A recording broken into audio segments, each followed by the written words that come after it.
Taller de recursos administrativos, en el que la clave está en cuando se pone fin a la vía administrativa. Y eso es lo que vamos a trabajar. Este es súper importante porque estas son las típicas cosas que vais a tener que usar sí o sí. Es decir, lo que vamos a ver en esta explicación teórica lo vais a tener que aplicar en el examen, por no ser exagerado, en un 90% de veces, ¿vale? Vais a tener vais a tener entonces. Son las cositas que es lo que hay que trabajar, lo que tenéis que trabajar a fuego y tenerlo súper claro, porque son cosas que sí o sí vais a aplicar. Entonces, y el aprobado os da tener seguridad en este tipo de cosas que sí o sí lo van a preguntar. Entonces, voy a ir viendo, vamos a ir analizando el taller de recursos administrativos, que no solo vamos a ver los artículos que te habla del recurso de alzada, de reposición o extraordinario de revisión, no solo eso, sino vamos a aprovechar para repasar otras cuestiones, ¿vale? Pero esto tiene que quedar, es algo que tiene que quedar súper claro, ¿vale? Son las cosas básicas que se dicen. Las cosas básicas es una barbaridad, pero esas cosas básicas son las que hay que dominar muy bien, ¿vale? El aprobado no lo da saber lo que nadie sabe. Eso no lo da el aprobado, nunca lo ha dado y no lo va a dar ahora. El aprobado lo da es saber lo que todo el mundo sabe, porque al final el examen, por muy complicado que sea, y si es muy complicado, complicado para todo, al final parte va de un temario. Entonces, eso básico del temario es lo que da el aprobado. Una de las cosas que, que tenemos que diferenciar para los recursos administrativos es la terminología, ¿vale? Que todo lo que voy a explicar puede entrar en el tipo test y os va a ser útil, ¿vale? Que no quiero que sea teórico para nada. Tenéis que diferenciar en terminar el procedimiento, ¿vale? Lo que es poner final a un procedimiento que se regula en el artículo 84, a fin a la vía administrativa, que se podía llamar Fulanito Pérez, llegar a Fulanito Pérez, o Bocabunga, ¿vale? Se puede llamar de cualquier cosa, pero se llama así, fin a la vía administrativa, ¿vale? No terminarlo con fin de un procedimiento, que se regula en el artículo 84, que lo vamos a ver ahora. Y que ya sabéis que un acto ponga fin a la vía administrativa no significa que el acto sea firme, ¿vale? A un acto le puede poner fin, puede ser final en la vía administrativa y caber todavía, como bien sabéis, el recurso potestativo de reposición, ¿vale? Es decir, no confundirlo con firme en vía administrativa. Antes de meternos en los recursos administrativos, y nos sirve para repasar, tenéis que ver la terminación del procedimiento. Si repasamos otro artículo que tenéis que dominar bien. Recordad, un procedimiento administrativo tiene un inicio, tiene una instrucción y tiene unos principios, ¿vale?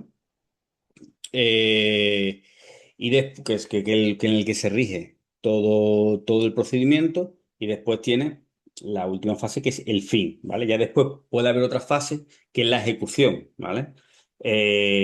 Si dos personas privadas, uno le debe dinero a otro, pues ahí uno no le puede coger dinero de la cuenta al otro. Es decir, por muy justificado está que le debe dinero, no lo puede coger de la cuenta del otro. Sin embargo, la administración, cuando hace un acto administrativo, está por encima de los interesados. Por tanto, sí puede obligar a los interesados, es decir, puede directamente, por ejemplo, coger el dinero de la cuenta y quitárselo, ¿vale? Entonces, en esas fases está la finalizadora del procedimiento, que son la resolución, ¿vale? Que se regula en el artículo 88, el desistimiento, la renuncia al derecho, cuando se funde el derecho que se funde en la solicitud, cuando tal renuncia no esté prohibida por el ordenamiento jurídico, y la declaración de caducidad, ¿vale? También producirá la terminación del procedimiento, ¿vale? Nada tiene que ver con lo que vamos a ver en este recurso, que es este taller, que es fin a la vía administrativa, sino al procedimiento. La imposibilidad material de continuar por causa sobrevenida, ¿vale? Imaginaros que estamos viendo si un edificio se hay que derribarlo o no. y cuando se están haciendo las comprobaciones, pues el edificio se derriba. Pues ya, por esa causa sobrevenida, no tiene ningún sentido que ese procedimiento continúe, ¿vale? Simplemente por repasar, ¿vale? Tenéis que diferenciar entre desistimiento y renuncia, ¿vale? Que son formas de terminar un procedimiento, ¿vale? Que el artículo 21 nos dice que todos los procedimientos eh, tienen que tener una resolución expresa. Y simplemente nos dice, por ejemplo, en estos casos de desistimiento y renuncia, en que tiene que haber una resolución expresa expresando, pues se ha desestimado por el artículo tal y motivando, ¿vale? Que en esos casos también tiene que haber un, un acto expreso, simplemente por diferenciar, ¿vale? Desistimiento, la administración desiste, por ejemplo, un concurso, una provisión de puesto de trabajo de un concurso, la administración puede desistir. ¿Por qué? Porque a lo mejor, por lo que sea, imagino que incluso tú has pedido una plaza y la administración, tú la has solicitado y la administración entiende, una vez que ha hecho incluso el concurso, que esa plaza pues ya se amortiza, por lo que sea, porque si será el centro penitenciario, por lo que sea. Pues por la administración, a ver si es un procedimiento que ha iniciado de oficio por parte de la administración tiene potestad, aunque tú hayas hecho la solicitud, pues no te la van, pues se existe de ese procedimiento, ¿vale? Después tenemos que entender que los interesados podemos desistir y renunciar a los intereses, ¿vale? Por ejemplo, tú echas un procedimiento de responsabilidad patrimonial, ¿vale? Echas la solicitud y a mitad del procedimiento o un concurso y dice, no, no, desisto de mi solicitud, ¿vale? Y después está el renunciar, por ejemplo, renunciar a los derechos, ¿vale?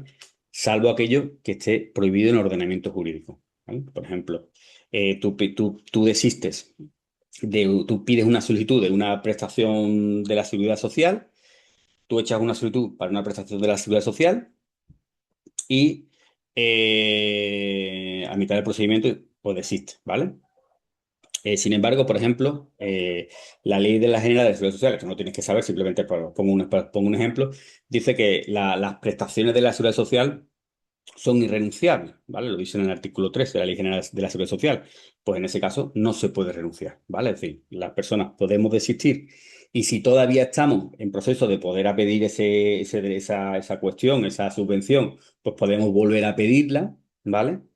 Pero las personas también podemos renunciar a los derechos siempre que no esté prohibido por el ordenamiento jurídico, por ejemplo, el ejemplo que he puesto, pero ya si yo renuncio, pues ya no puedo volver a pedirlo, ¿vale? La diferencia entre desistir y renunciar por los interesados. Para el tipo test, que si desiste la administración y los interesados podemos desistir y renunciar, ¿vale? Bueno, eso simplemente por profundizar un poquito en la forma de terminación del procedimiento, ¿vale? Otra forma de terminar el procedimiento es la caducidad, ¿vale? La caducidad, el artículo 95 nos habla en los procedimientos iniciados a solicitud del interesado, pues cuando se produzca la paralización por más, una vez advertida, si se tiene que comunicar transcurrido 3 meses, pues el procedimiento caduca, ¿vale?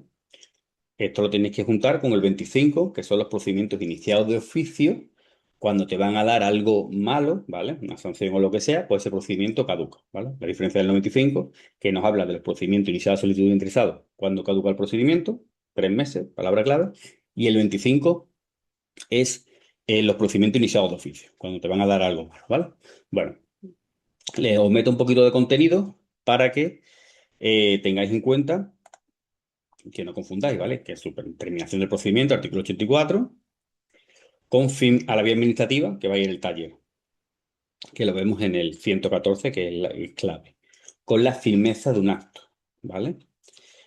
Un acto es firme cuando la ley establece que no cabe recurso administrativo contra él, el ejemplo que ponemos siempre, ley de transparencia, ¿vale? La ley de transparencia nos habla de que, por ejemplo, los procedimientos administrativos en vía administrativa, ¿vale? En cosas administrativas que tú pidas, por ejemplo, a la Casa de Su Majestad el Rey, pues en esa vía administrativa, pues si tú solicitas algo y tú no estás de acuerdo con la resolución, pues tienes que ir directamente, ¿vale? Porque tú has pedido una información y no te la han dado, tú tienes que ir directamente, no puedes ir directamente a la vía administrativa, ¿vale? Puedes ir a los jueces y tribunales, ¿vale? Entonces, cuando una ley lo establezca que no cabe recurso administrativo, ya hayan agotado los recursos administrativos o ha transcurrido el plazo para recurrir, ¿vale? Imaginaros que cabe el recurso de alzada, tú has puesto el recurso de alzada, pues ya no puedes poner otro recurso ordinario, administrativo. Tú has puesto el recurso potestativo de reposición, pues ya no puedes poner otro recurso ordinario, ¿vale? Es decir, un acto es firme en vía administrativa porque lo diga una ley, es decir, que no cabe recurso ordinario contra él, porque ya la hayas puesto, el recurso ordinario, o haya pasado el plazo y ya pues no lo puedes poner, ¿vale? En ese caso es firme en vía administrativa. Significa que no cabe recurso administrativo ordinario, que son el de alzada y el de reposición. Si cabe, ante los actos firmes en vía administrativa, ¿qué recurso administrativo cabe? Y os pregunto, El extraordinario de revisión. el extraordinario de revisión, ¿vale? Que cabe solo justo ante los actos firmes en vía administrativa, ¿vale? Es decir, en vuestra cabeza, también para tener esto súper claro, tenéis que tener eh, los tipos de recursos ordinarios que son alzada y potestativo de reposición. Y después el extraordinario de revisión, ¿vale? El recurso de alzada y el potestativo de reposición se pone ante los mismos actos, ¿vale? Que son los actos cualificados, que ahora lo vamos a leer, que se ven, solo establece el 112, por motivo de nulidad o anulabilidad previsto en los artículos 47 y 48, pero la diferencia es que no hayan puesto fin a la vía administrativa, que es la clave del taller, el 114 de la Ley 39/2015. Y potestativo de reposición, igual, las mismas resoluciones y actos y actos de trámites cualificados por nulidad o anulabilidad por los artículos 47 y 48, también súper clave, ¿vale? Súper clave los artículos 47 y 48 para entender los recursos administrativos, ¿vale? Si no ante cualquier acto, sino solo ante los actos. 47 nulos de pleno derecho o 48 anulables. Solo van a caber contra eso. Pero la diferencia con la SAD que no hayan puesto fin a la vía administrativa. Y el recurso extraordinario de revisión, ya hemos visto cuáles son los actos firmes en vía administrativa. Pues ante los actos firmes en vía administrativa, cuando concurran algunos de los siguientes hechos. ¿Vale? Hemos dicho que en alzada y reposición, artículos 47 y 48. Aquí en el extraordinario de revisión, error de hecho, documento de valor esencial que evidencia el error, documentos o testimonios declarados falsos por sentencia judicial firme, prevaricación, cohecho, violencia o maquinación fraudulenta declarada por sentencia judicial firme. ¿Vale? Todo este tipo de cuestiones, ¿vale? Cuidado para el tipo T, sentencia judicial firme. Esto es lo que tenéis que saber de memoria, ¿vale? Que son los casos del 125.1 para entender cuándo se va a poner el extraordinario de revisión, ¿vale? Los plazos también a fuego, esto la habéis trabajado mucho. Alzada, un mes, ¿vale?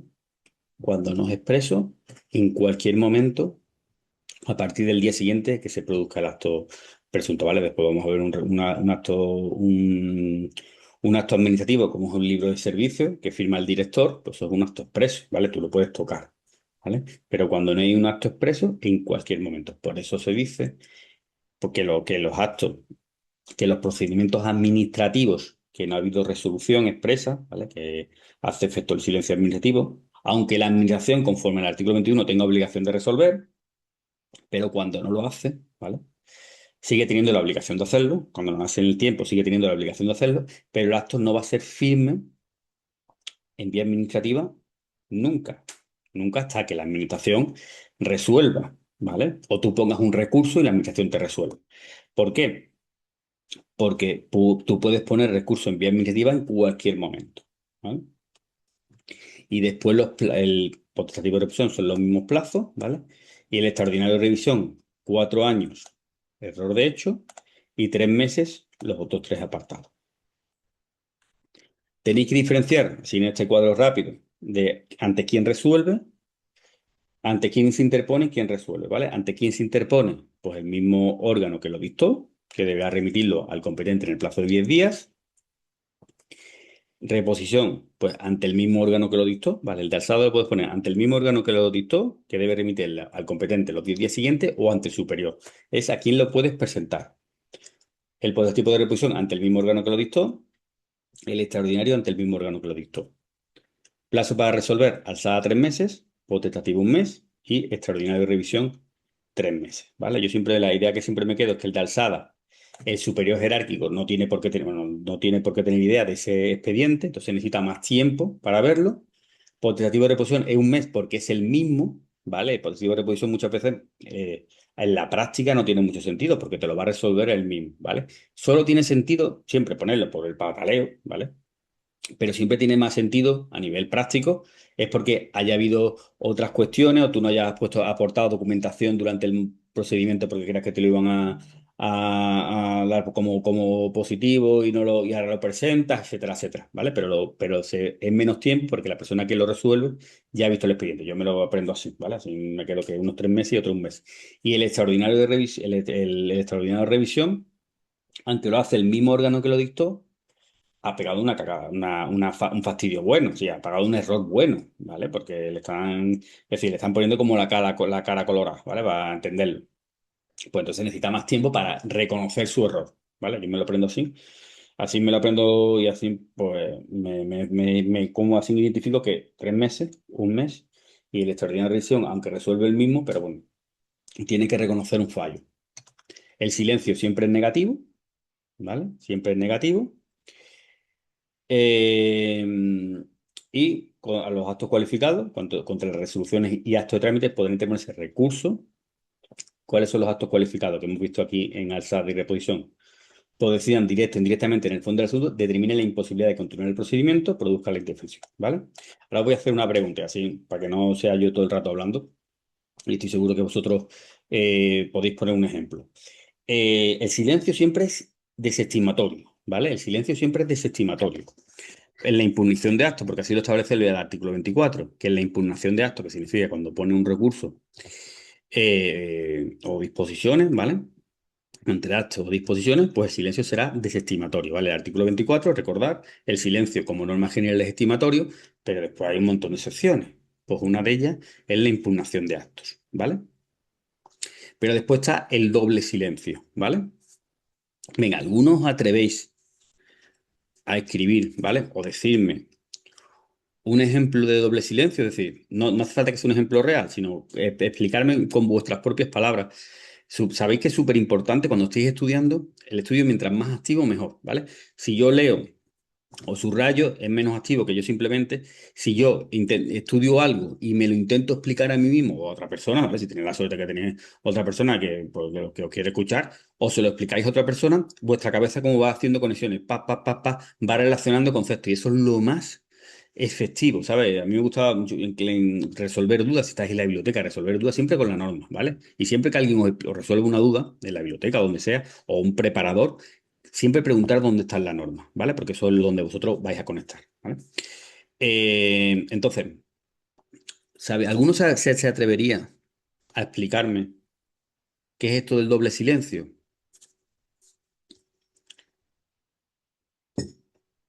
Un ejemplo, ¿cuándo será el doble silencio? Donde hay dos silencios, hay un primer silencio y un segundo silencio, y ese segundo silencio, el silencio va a ser estimatorio, ¿vale? Es una excepción a que el silencio es desestimatorio.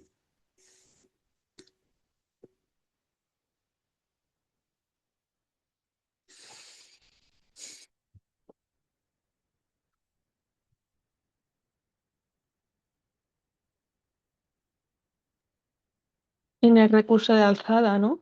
Correcto. Eso es. Es solo en el recurso de alzada. Más, perfecto, solo para recurso de alzada. ¿Qué más? ¿Qué más cosas tienes que tener en cuenta aquí? Pues para un supuesto práctico, imaginar un supuesto práctico, esto es mucho más complicado de lo que os pide en Madrid, muchísimo más complicado lo que os estoy pidiendo, pero como es mucho más complicado, cuando venga a Madrid y te pregunten lo que te pregunten, que lo tienen que meter en un tipo test, pues lo vais a sacar. Eso tiene que ser para el recurso de alzada, si tiene que ser ante actos procedimientos que no han puesto fin a la vía administrativa. Y tendría que ser un procedimiento iniciado a solicitud del interesado. Correcto, No, eso es. ¿vale? Procedimiento iniciado a solicitud de interesado. Hay un procedimiento iniciado a solicitud de interesado que no pone fin a la vía administrativa, ¿vale? Me lo invento. Por ejemplo, imaginaros un vado permanente, ¿vale? De un ayuntamiento, una entidad local. Recordad, las entidades locales se le aplica la ley 39 de 2015. Y no ha puesto fin a la vía administrativa.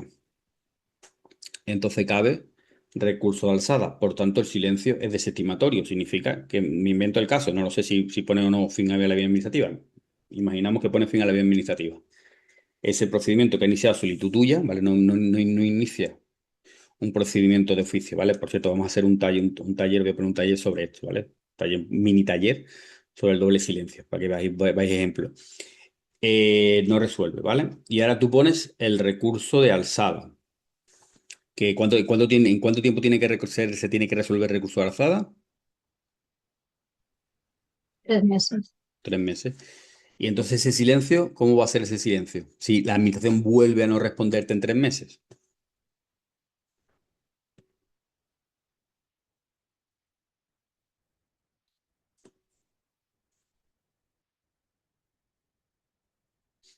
¿Cómo será el silencio en ese caso? Si no me vuelve sería lo que hace la doble, sería positivo, ¿no? Positivo. Estimator. Vale. Ya está, eso es lo que establece el artículo 24, tercer párrafo.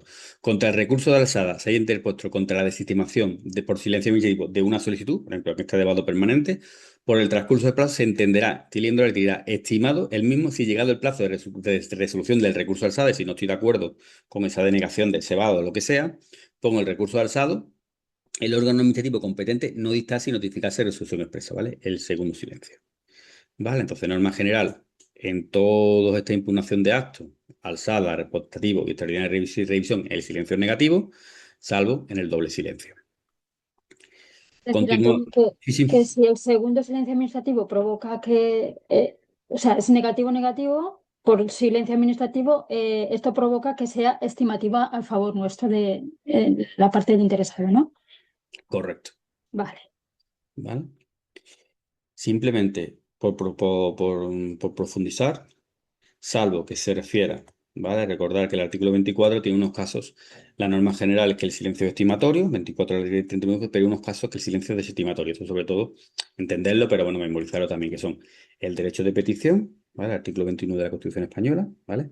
Recordar, la administración siempre estamos pidiendo cosas, siempre. Entonces, no significa que cuando pidamos cosas el silencio es desestimatorio, sino el derecho de petición del artículo 21 de la Constitución Española, explicado de manera muy resumida, significa que cuando no hay un procedimiento administrativo establecido, ¿vale? Cuando nadie se ha planteado, por ejemplo, construir una ciudad a 20.000 kilómetros de la Tierra, ¿vale? Por debajo, hacer un túnel y construir una ciudad ahí abajo, por lo menos nadie se la plantea porque tecnológicamente es imposible, ¿no? O vivir en una estrella. Pues cuando no hay ningún procedimiento establecido en algo, ¿vale? Porque no existe, porque para abrir una peluquería hay un procedimiento establecido, ¿vale? Siempre va a haber el procedimiento establecido. eh, pero cuando no lo hay, pues la administración se cura en salud, ¿vale? Eso es lo que te dice el derecho de petición del artículo 29.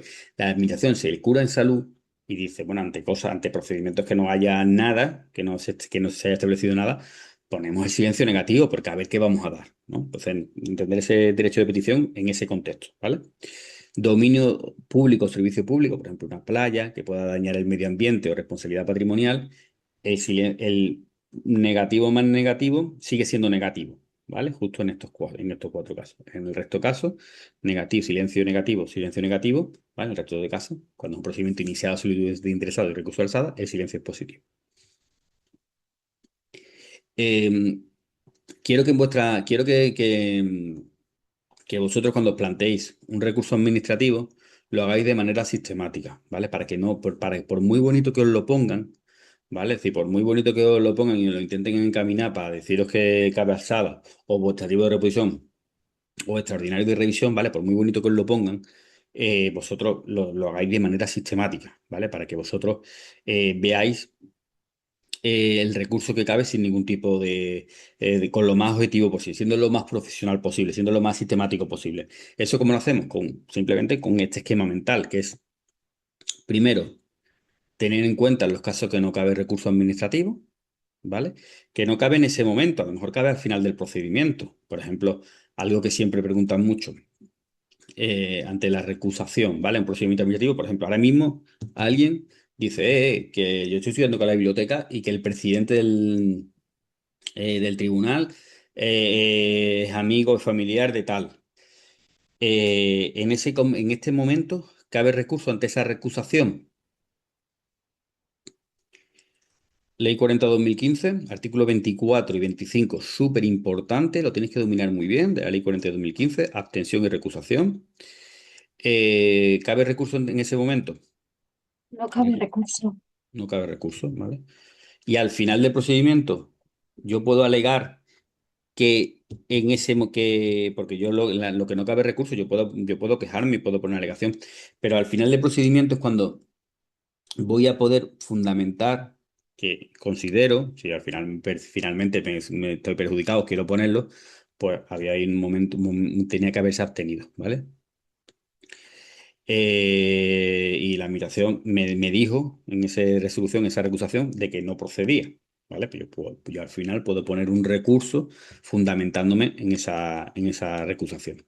Entonces, primero vamos a repasar, y así repasamos la Ley 31 de 2015 en los casos que no cabe recurso, ¿vale? Por ejemplo, este que os digo. Que no es uno de esos casos, simplemente que eso se machaca repasando, repasando. Ahora lo vamos a ver, que nos sirve simplemente para repasar la Ley 31 de 2015. Por ejemplo, ante la caducidad sí cabe recurso, ¿vale? Porque no sé, es un fallo muy común, no sé por qué. La caducidad es un procedimiento que pone fin al procedimiento, ¿vale? Entonces, suele ser recurrible decir, no sé qué, pero ante la caducidad termina el procedimiento y sí cabe recurso, ¿vale? Ahora vamos a ver los casos en que no cabe recurso, simplemente por repasar. Si no estamos en uno de esos casos, por ejemplo, en una ampliación de plazo, ¿vale? Entre eso, una ampliación de plazo que hace la administración, ante eso no cabe recurso, o al revés, o una acumulación de procedimientos, ¿vale? Conforme a la Ley 31 de 2015 no cabe recurso. Pues entonces eso lo tenemos que tener claro, esa literalidad que no queda otra que memorizarlo, ¿vale? Y eso es machacando, machacando, machacando. Si salimos de ahí, pone fin a la vía administrativa conforme al 114.1. Por ejemplo, una 114 hay que tatuárselo. Por ejemplo, un procedimiento de responsabilidad patrimonial.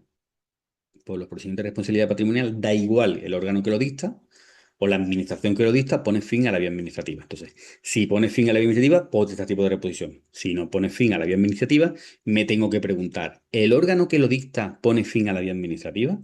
Por ejemplo, un ministro pone fin a la vía administrativa. Entonces, un órgano que dicta el ministro, sí, potestad tipo de reposición. Que el órgano que lo dicta, conforme al 114.2 en la Administración General del Estado no pone fin a la vía administrativa, pues recurso de alzada, ¿vale? Es decir, teniendo claro esto, pregunten lo que te pregunte y como te lo pregunten, lo vais a sacar. ¿Os acordáis vosotros, así de memoria, alguno, en qué caso dice la Ley 39 de 2015? Ante esto no cabe recurso. O la Ley 39 o la 40. O el Real Decreto 3386 también dice en una denegación de una cuestión, ¿vale? En la instrucción, que ante si el instructor dice que eso no vale, que eso no lo va a hacer, no lo puede hacer, no lo hace y no hay recurso contra eso, sin perjuicio de que al final diga, es que no se hizo tal o no se hizo cual. ¿Vale? ¿Os acordáis así de memoria cosas en que dice la Ley 39 de 2015 o en cualquiera de los casos que he dicho en que no cabe recurso? La vocación. Muy bien, la vocación. Correcto. Ante la vocación, ¿vale? Que simplemente es superior, que además es el competente. Dice, que esto lo quiero hacer yo. Pues no cabe recurso. Muy bien, perfecto. ¿Qué más cosas, chicos? Escribir sin... ¿vale? Plazos de urgencia. Correcto. Tramitación de urgencia, ¿vale? Ante La esa declaración de lesividad. ¿De cuál? La declaración de lesividad. Declaración de lesividad, perfecto. ¿Vale? La declaración de lesividad está dentro del artículo, creo que el 107, ¿no? El 100, muy bien. Eso es también. Vámonos al 100, porque quiero comentaros otra cosa. Vamos a verlo, la declaración de lesividad, que es un procedimiento administrativo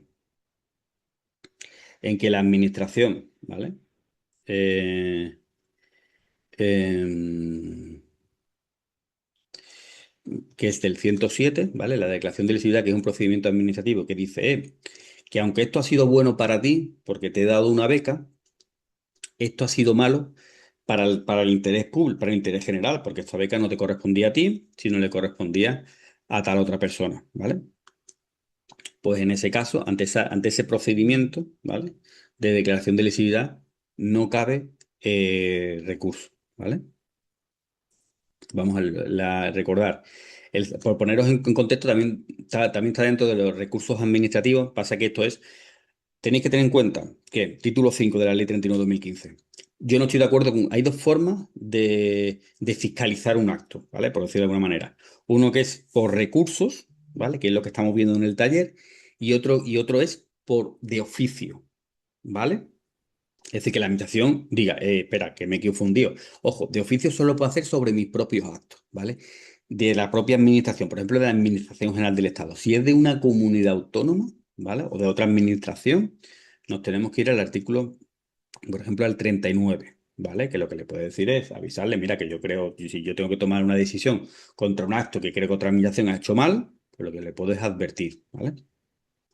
Entonces, el 106 son sobre los actos nulos en los que yo puedo hacer de oficio, ¿vale? Os decía que hay actos que cuando son firmes, ¿vale? O porque, por ejemplo, el de alzada, yo no lo he recurrido en tiempo. Si yo el recurso de alzada, yo no lo interpongo, no interpongo en el plazo de 3 meses, este es el artículo, creo que el 122 de la Ley 39/2015, el acto es firme a todos los efectos, ¿vale?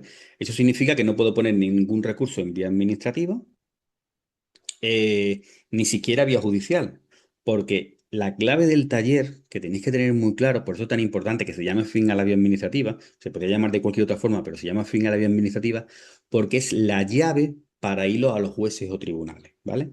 Ante los actos que no ponen fin a la vía administrativa conforme al 114, no tengo la llave, no puedo ir a los jueces o tribunales. Si yo no estoy de acuerdo con una decisión del director en ejercicio de su competencia, por ejemplo, un libro de servicio, en el ejercicio de su competencia, y al recurso de alzada, esa resolución me la como con patata, ¿vale? No puedo hacer absolutamente nada. Si yo en un mes yo no voy al recurso de alzada, yo no puedo impugnar ese acto, ¿vale? Es decir, yo ya no puedo poner ni el de alzada porque ya ha pasado el plazo de un mes, ni el potestativo de reposición, evidentemente, porque ese acto no pone fin a la administrativa. ¿Vale? No puedo poner ningún recurso ordinario y tampoco voy a poder ir a los jueces o tribunales porque no he puesto fin a la vía administrativa, ¿vale? Entonces, tened en cuenta que sí lo que voy a poder hacer es la revisión de oficio, ¿vale? Por parte de la administración. Porque la administración en cualquier momento, por iniciativa propia o a solicitud del interesado y previo dictamen favorable del Consejo de Estado, si lo hubiera, o consultivo equivalente de la comunidad autónoma, si lo hubiera declarado de oficio la nulidad de los actos administrativos, ¿vale? Artículo 47. Que hayan puesto fin a la vía administrativa, ¿vale? O que no hayan sido recurrido en plazo, ¿vale? Por ejemplo, un recurso si puedo incluso interponer ese libro de servicio, ¿vale? En los supuestos previstos en el artículo 47.1, ¿vale? Que se consideran actos nulos de pleno derecho, ¿vale? Incluso en esos casos, si la administración de oficio, ¿vale? Yo sí le puedo pedir, ya no puedo poner recurso, porque si ha pasado el plazo no puedo poner recurso de alzada, pero sí le puedo pedir, conforme al 106, cuando se fundamente en el artículo 47.1, ¿vale? Pues es tan importante, lo tenéis que tener muy claro, 47.1, 47.2 y 48, sí puedo pedir poner que lo revise, ¿vale? Entonces, sobre la declaración de lesividad es los actos anulables que han sido favorables para ti, ¿vale? Porque si ha sido desfavorable, nos vamos al 109, ¿vale? Porque si ha sido desfavorable, a ti te han puesto una multa y te quitan la multa, pues ahí la gente nadie se va a quejar, evidentemente, ¿vale? Pero si a ti te han dado una beca y te la quitan, se necesita esa declaración de lesividad. Y muy bien, ¿vale?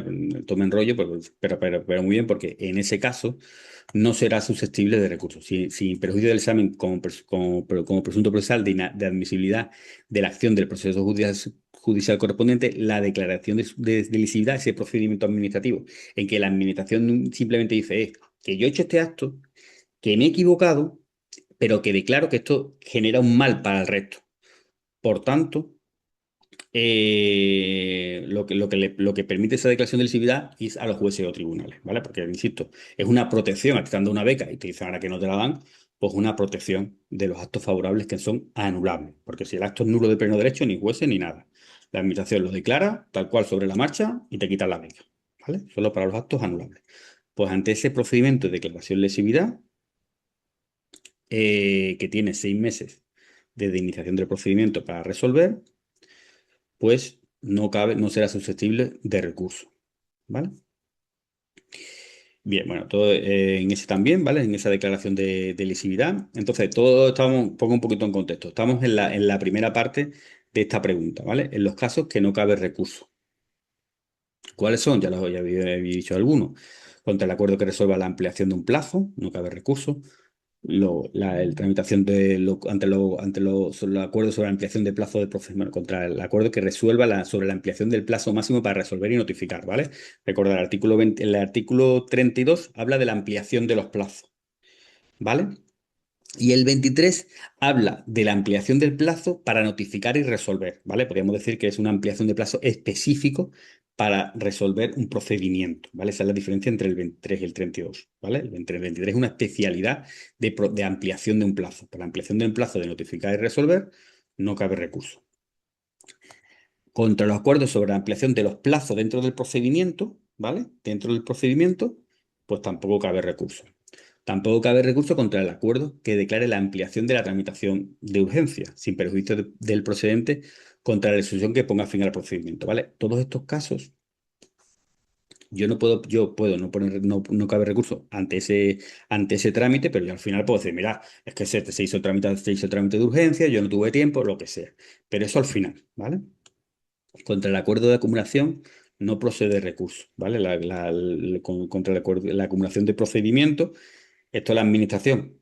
Cuando guarde igual naturaleza, ¿vale? Imaginaros, por ejemplo, que en una calle se ha inundado, se ha roto una tubería y ha empezado a entrar el agua a las casas, pom, pom, pom, pom, pom. Entonces yo pongo, porque yo me he sentido afectado, inicio un procedimiento administrativo de responsabilidad patrimonial, porque me ha inundado la casa, el vecino de allí también, el de allí y el de allí y el de allí. Pues en ese caso hay una acumulación del procedimiento y se dice, bueno, no voy a resolver uno por uno. Pues lo voy a poner con las condiciones que exige el 57, pues lo voy a hacer todo en un procedimiento.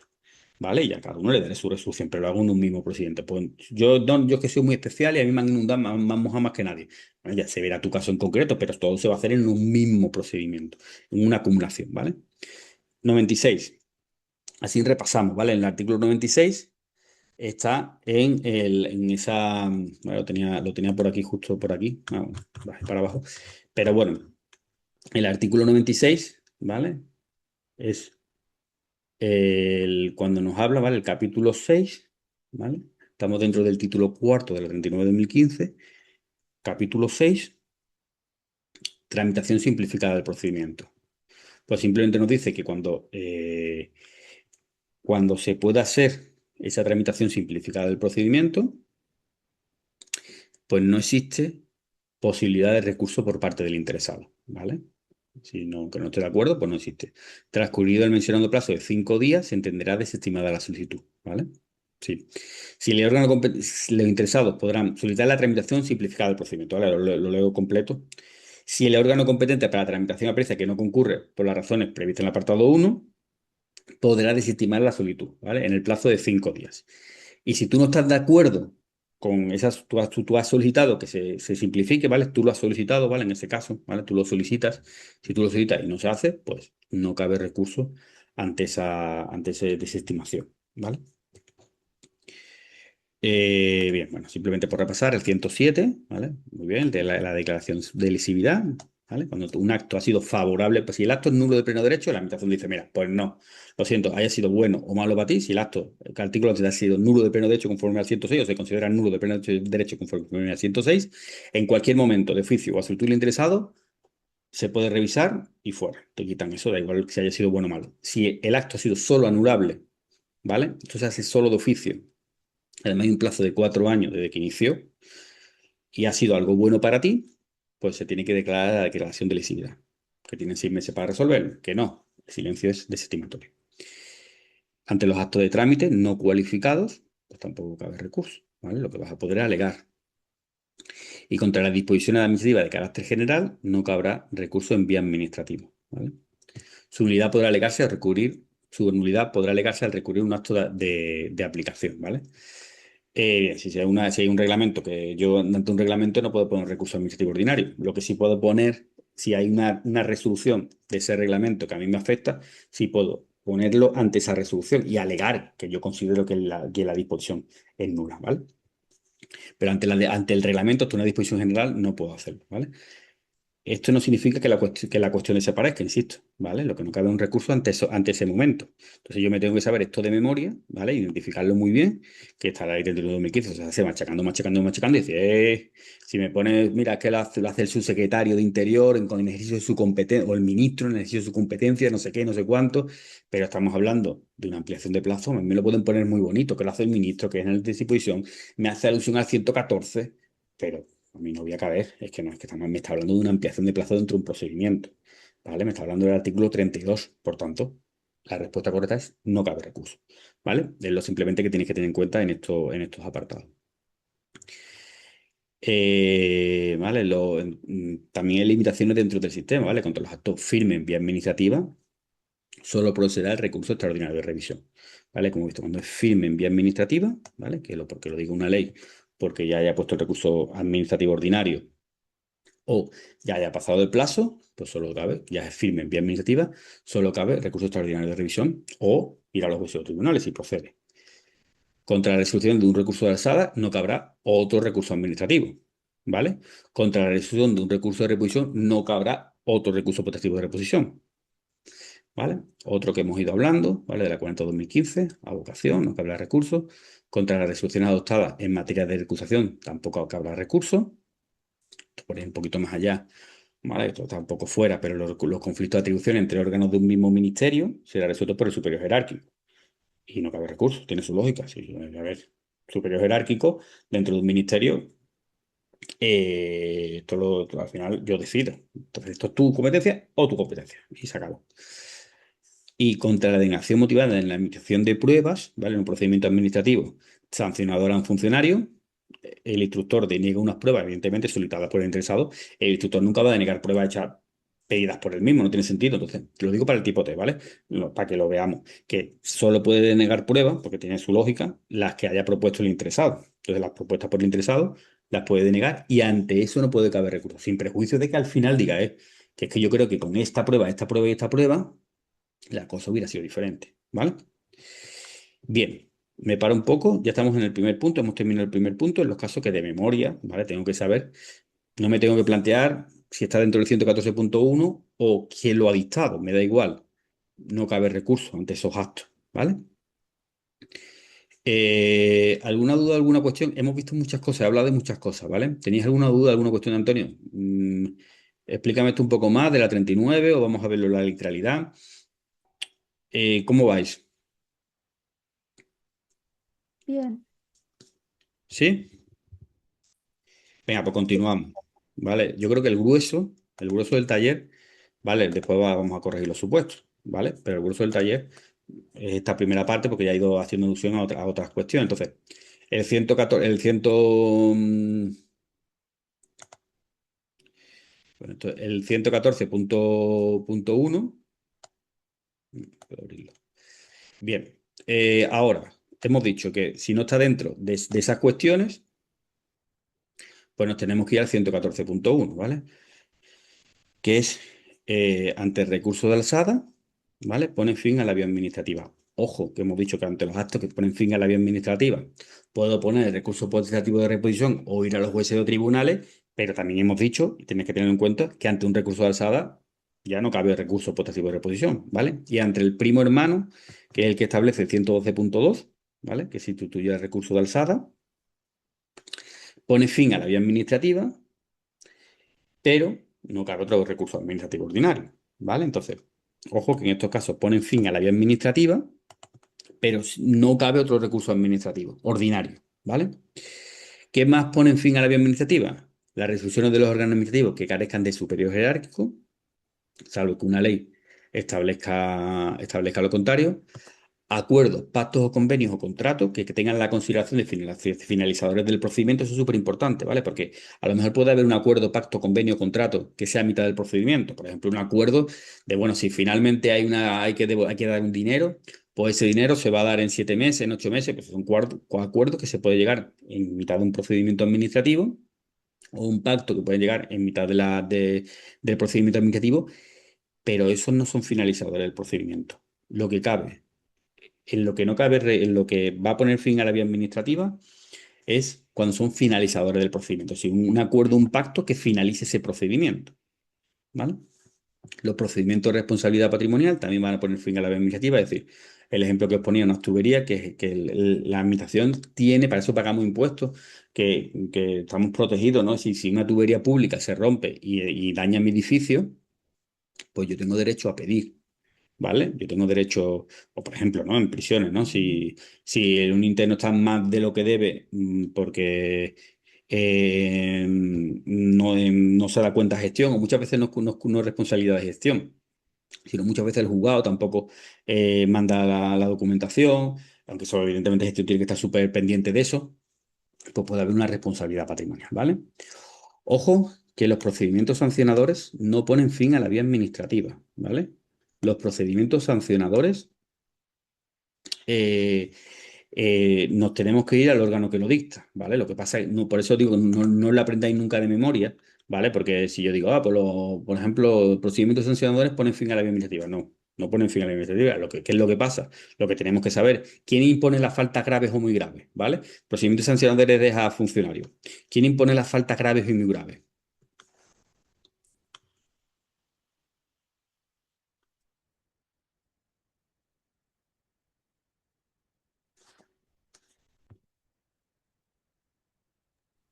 A ver, por ahí. Secretario, ¿no, Antonio? Correcto, el subsecretario, ¿vale? Entonces, ante una falta grave o muy grave, ¿qué tipo de recurso cabe?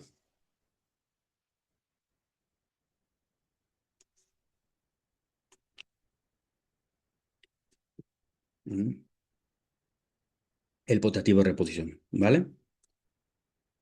Por el 114.2, ¿vale? Porque el subsecretario, aquellos actos que lo haga el director general o superior en temas de personal, ponen fin a la vía administrativa, por tanto pone potestativo de reposición, ¿vale? Igual pasa con el ministro.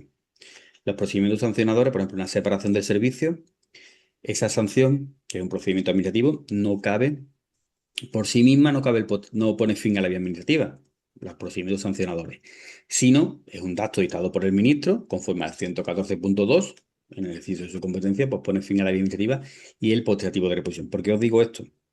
Porque cuando el 114.1 nos habla del 90.4 y muchas veces está esa confusión porque el 90.4 está dentro de la especialidad de la resolución de los procedimientos sancionadores. Entonces mucha gente es normal que se confundan, pero son dos cosas diferentes. Se refiere al 90.4, que el 90.4 lo leemos es cuando las conductas sancionadas hubieran causado daño o perjuicio a la administración. Por ejemplo, imagínate, vamos a seguir hablando de funcionarios, ¿vale? Imagínate un funcionario que se le fue la olla, se le fue la cabeza y ¡bof! Tira un ordenador. El mosqueo, el enfado, ¡paf! Tira un ordenador al suelo, ¿vale? Cuando las costas sancionadas hubieran causado daño o perjuicio a la administración y la cuantía destinada a indemnizar estos daños no hubiera quedado determinado en el expediente original, ¿vale? El primero, se fijará mediante un procedimiento complementario cuya resolución será inmediatamente ejecutiva. Sí, vale. Ya hemos puesto esto, le hemos puesto tal sanción.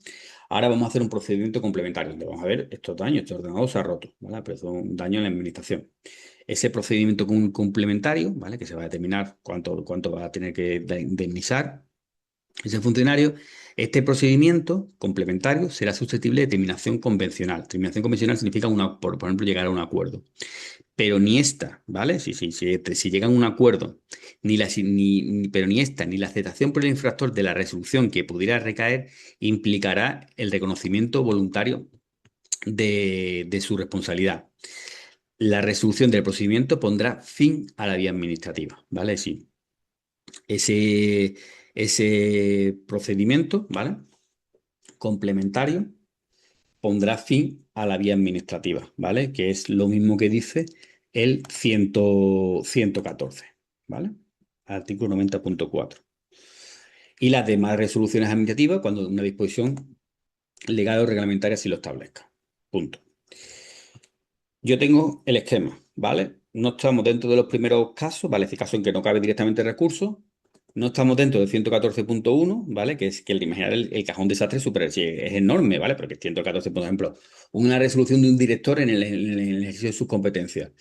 Un procedimiento que pueda dañar al medio ambiente, ¿no? O, o, mm, o que me esté denegando una subvención, una beca, Si os fijáis, sí, todo ese tipo de cosas no está dentro del 114.1, ¿vale? Entonces simplemente me tengo que ir al órgano que lo dicta, ¿vale? Es decir, los miembros del gobierno, miembros y órganos del gobierno, ¿vale? Los emanados de los ministros y los secretarios de Estado, los emanados de los órganos directivos con nivel de director general o superior, ¿vale? Por ejemplo, un subdirector general de recursos humanos es un órgano directivo, es un alto cargo, perdonad, ¿vale? Un subdirector general es un alto cargo. Sí, ¿no? Recordad, los subdirectores generales no son alto cargo, ¿vale? Vale. Ley 40/2015, ¿vale? Pero bueno, de lo que quería echarle un vistazo, ¿vale? Lo que quería comentar, ¿vale? Que más que recordar que un subdirector general, ¿vale? Es aparte que no es alto cargo, ¿vale? Pero bueno, aquí nos habla de órganos directivos. Entonces, en esos órganos directivos, de director general o superior, si subdirector general no estaría dentro, director general o superior, en relación con las competencias que tengan en materia de personal, ¿vale? No pone fin a la vía administrativa, ¿vale? Es decir, que si estamos hablando, por ejemplo, de una subvención, y estamos hablando de un director general en el ejercicio de sus competencias, pues aquí no me está diciendo que no ponga fin a la iniciativa, sino estamos hablando de recursos humanos, de materia de personal. ¿Qué son materia de personal? Vosotros imaginaros, para que no tengáis dudas en Madrid, en el oficial, en un examen, en cualquier tipo de cosa que es una empresa de recursos humanos, ¿vale? Dentro de una empresa de recursos humanos, denegación de vacaciones, temas relacionados incluso con la nómina, no estar de acuerdo con la asignación de un servicio. ¿Vale? Siempre que lo dicte un órgano director general superior, ¿vale? En el ejercicio de sus competencias. Y por último, en los organismos públicos o entidades de derecho público vinculados o dependientes a la AGE. Los emanados de los máximos órganos de dirección universales de colegios según sus estatutos, ¿vale? Salvo lo que lo establezca la ley de otra cosa, ¿vale? Por ejemplo, el estatuto que regula la entidad estatal de trabajo penitenciario y formación emplea en su estatuto establece, creo que es el artículo 5, porque lo estuve repasando para el supuesto práctico de hoy, ¿vale? Hay una pregunta que nos dice que los órganos de máxima dirección no cabe recurso. ¿Sabéis cuál? ¿Sabéis a qué me refiero? En que en la entidad estatal, ¿quién pone fin a la vía administrativa? Presidente y el Consejo de Administración. Correcto, ¿vale? El presidente, vamos a verlo. ¿Vale? Y entonces tenéis que ver, por ejemplo, el ejemplo que tenemos nosotros es la entidad estatal de trabajo penitenciario y formación y empleo, ¿vale? Que nos dice el estatuto, ¿vale? Nos dice en los organismos, los organismos, pues los órganos de máxima dirección en tal como establezcan sus estatutos. Pues bien, aquí los órganos de máxima, estos órganos son, vamos a ver la literalidad para que veáis un ejemplo real y además también está. ¿Vale? Son el presidente, el consejo de administración y el director gerente, ¿vale? Son los órganos máximos. Pues bien, los actos dictados por el presidente y el consejo de administración, en el ámbito de sus respectivas competencias, pondrán fin a la vía administrativa. Ojo que el gerente no, ¿vale? Bien, otra cuestión que tenéis que tener también súper clara, ¿vale? Súper clara, ya sí, sí que sí, con esto terminamos, ¿vale? Lo que es el taller teórico y además de las dudas que tengáis ahora, es que los actos dictados por delegación se consideran dictados por el órgano delegante. ¿Vale? Esto es súper importante, ¿vale? Por ejemplo, las nóminas, ¿vale? Las nóminas, todo lo que es aprobación, compromiso y reconocimiento de un pago, ¿vale? Aprobación, compromiso y reconocimiento de un pago, lo que son los documentos ADOK, por ejemplo, dentro de la Secretaría General, ¿quién es el competente? Conforme al artículo 74, creo que es el 74 de la Ley General Presupuestaria, el competente para aprobar, comprometer y reconocer es una barbaridad, ¿eh? Pero es cualquier gasto, ¿vale? ¿Quién será el competente?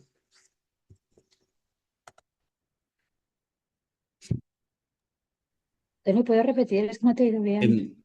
La aprobación, compromiso y reconocimiento de un gasto dentro de la Secretaría General, ¿quién tiene la competencia original para aprobar, comprometer y reconocer un gasto?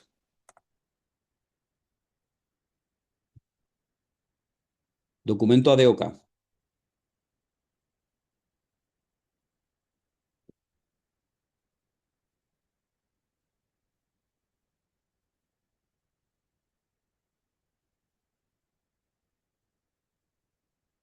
Vamos a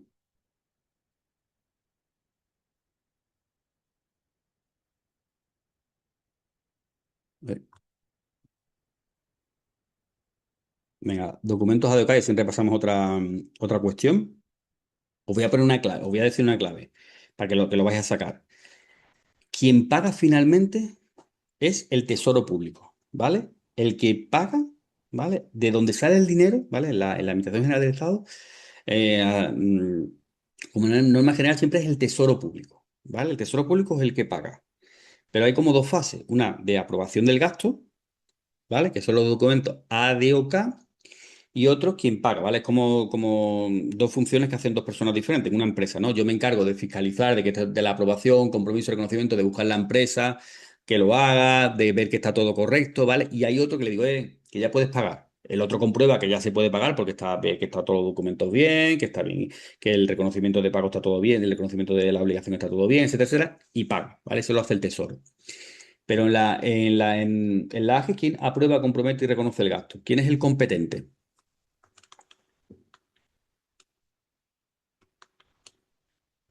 Bueno, esto es un tema que también vamos a repasar, ¿vale? Vamos a ver ¿vale? Aprobación, compromiso y reconocimiento.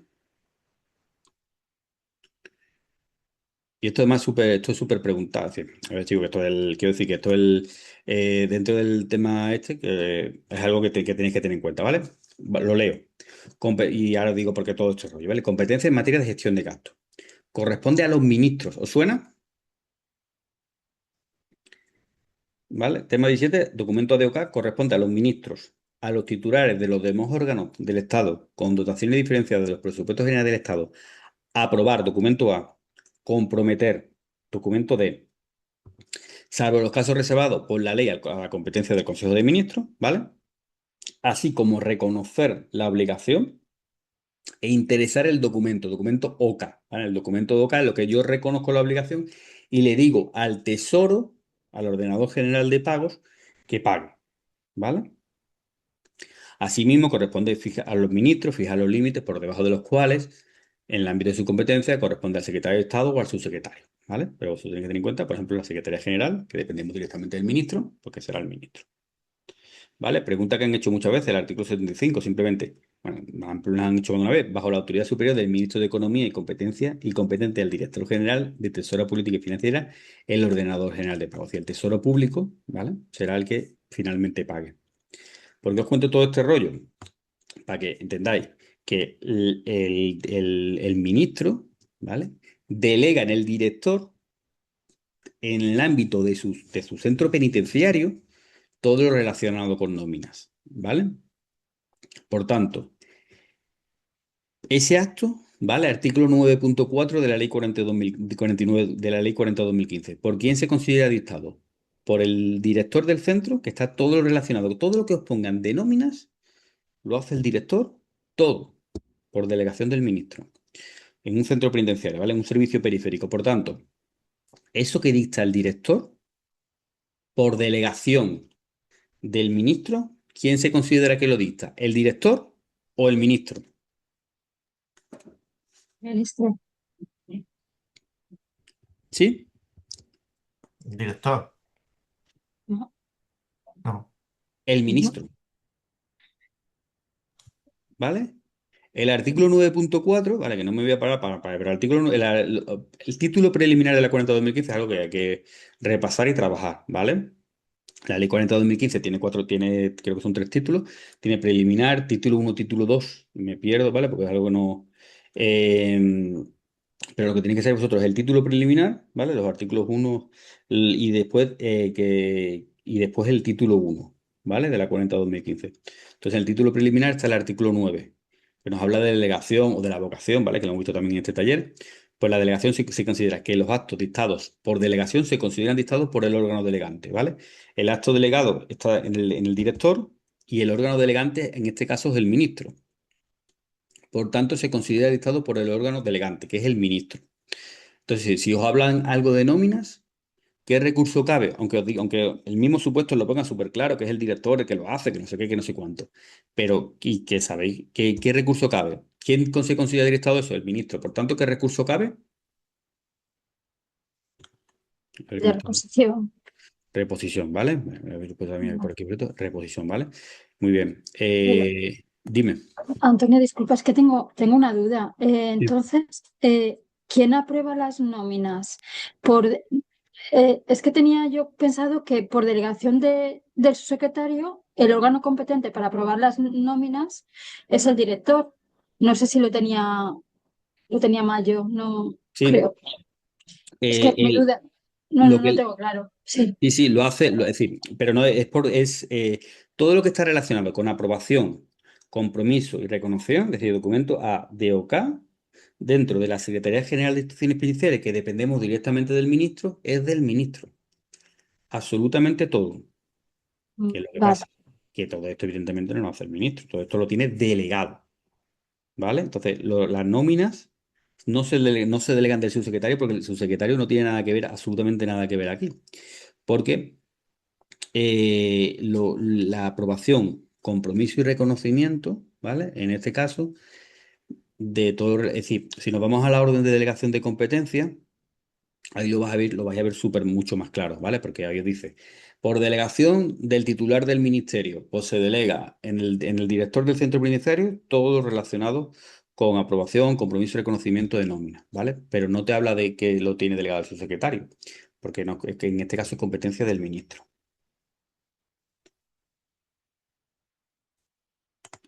Sí. Vale, vale, pues lo tenía yo mal. Yo pensaba que las nóminas las aprueba el director, pero por delegación de su secretario. Lo tenía mal. Entonces yo en unos apuntes, Antonio, pues menos mal que me... Sí, puede ser que sea eso más antiguo, pero es que incluso antes era del Ya, secretario de claro. Estado de Seguridad, incluso antes era cuando dependíamos del secretario de Estado, cuando dependíamos del secretario de Estado de Seguridad, era nos lo delegaba el secretario de Estado de Seguridad, pero desde que ya no dependemos directamente del ministro, Sí.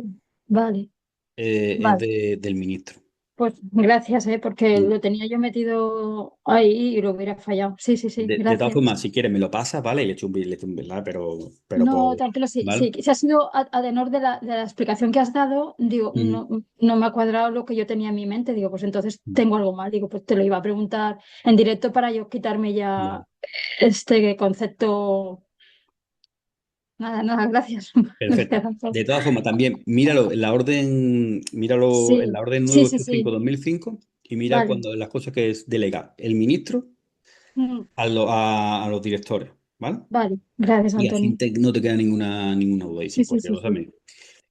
Entonces, lo que tenéis que tener claro aquí es de todo el rollo que hemos contado del apartado de que no cabe recurso, 114.1, 114.2, pues tener en cuenta que tenéis que siempre tener, por ejemplo, si os ponen ¿quién hace una consolidación de grado? Artículo 70 del Real Decreto 3 y 4. La consolidación de grado, ¿de quién es competencia? Da igual, tanto en servicios centrales como en servicios periféricos.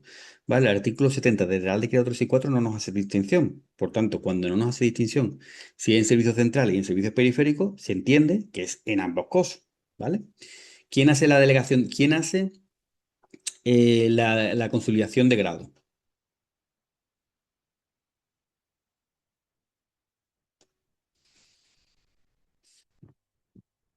¿Quién consolida grado? ¿Grado personal? ¿Quién es firma esa resolución de conciliación de grado?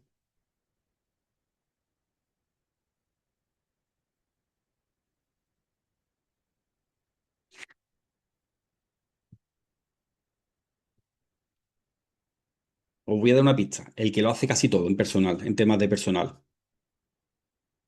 Con eso normalmente no se suele fallar, hay que tener cuidado y saberse sobre todo las excepciones. Pero quien lo hace, él es el que lo hace casi todo en personal.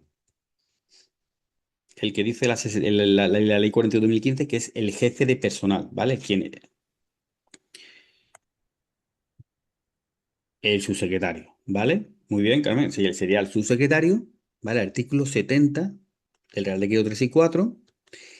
Y por delegación lo hace su director general de recursos humanos. Entonces, en un supuesto práctico, os ponen Y además lo ponen así, pueden ser, en este caso pueden ser así de malos, ¿vale? Porque vosotros sí tenéis que, a ver, delegación de competencia hay algunas cositas ¿vale?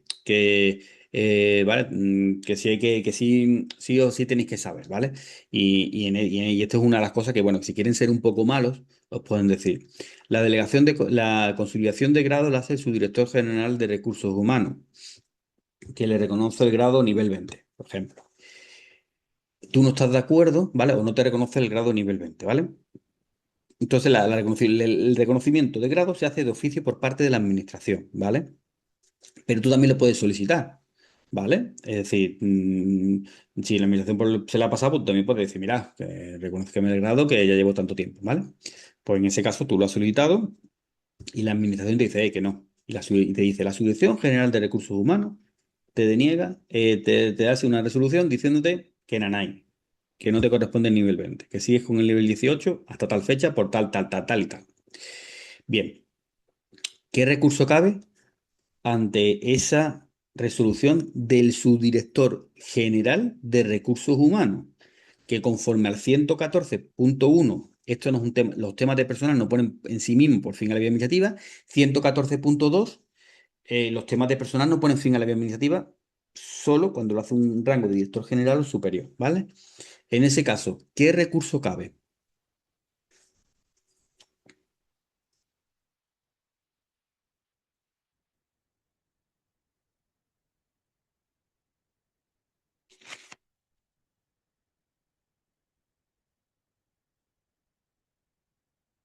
Venga, chicos.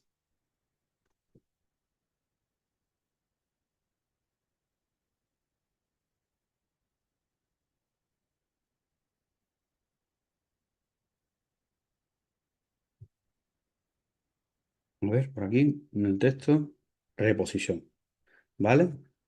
¿Por qué? Porque es algo dictado por el subdirector general de recursos humanos, pero se considera dictado por el órgano delegante, que es el subsecretario.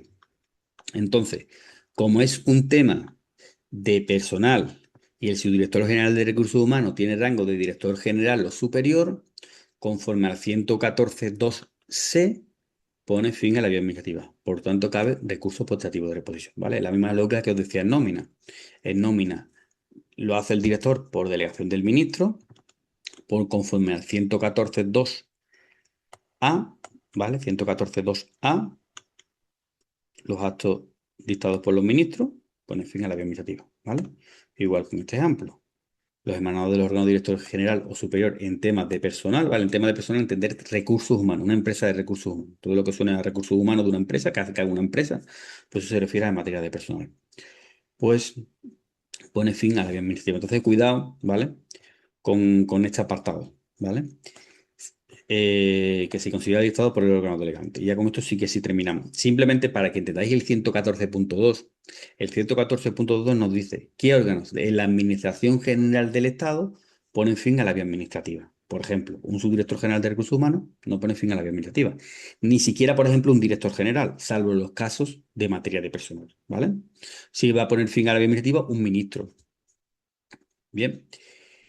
Eso es la Administración General del Estado, pero para que veáis otro ejemplo, si por ejemplo estuvierais opositando a una administración local, pues en ese caso tenemos que tener en cuenta que el artículo 52 de la Ley de Régimen Local, que nos dice que en el ámbito local, ¿vale? Los órganos que por sí mismos ponen fin a la vía administrativa son, bueno, pues el Pleno, el alcalde, el presidente y Junta de Gobierno, ¿vale? Así como los dictados por delegación de este ¿vale? Por delegación siempre, ¿no? Artículo 9.4, cuando algo se considera dictado por un órgano por delegación, si el alcalde delega en otra órgano, delega algo, pues se considera dictado por el propio alcalde. Por tanto, como el alcalde pone fin a la vía administrativa en el ejercicio de su competencia, pues va a poner fin a la vía administrativa y va a caber el potestivo de reposición o ir directamente a los jueces tribunales, porque la clave del taller es que entendáis eso. Por eso es tan importante el 114, porque el 114 nos da la llave para ir a los jueces o tribunales, ¿vale? Es decir, los órganos administrativos los resuelve órganos administrativos, es decir, funcionarios,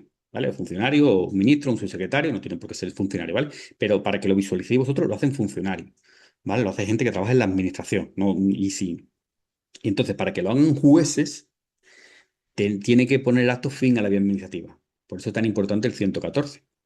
O por eso es tan importante poner el recurso de alzada si tú no estás de acuerdo. Porque si tú no pones el recurso de alzada, no pones fin a la vía administrativa y no podés ir a los juicios o tribunales, ¿vale? Entonces, para ir a la vía contenciosa administrativa, la ley de la jurisdicción contenciosa administrativa nos dice que tiene que poner fin a la vía administrativa. Por eso es tan importante el tener claro el 114, ¿vale? Bien, antes de terminar la parte teórica, ¿vale? ¿Tenéis alguna duda o alguna cuestión? ¿O algo que no haya quedado claro o algo que queréis que...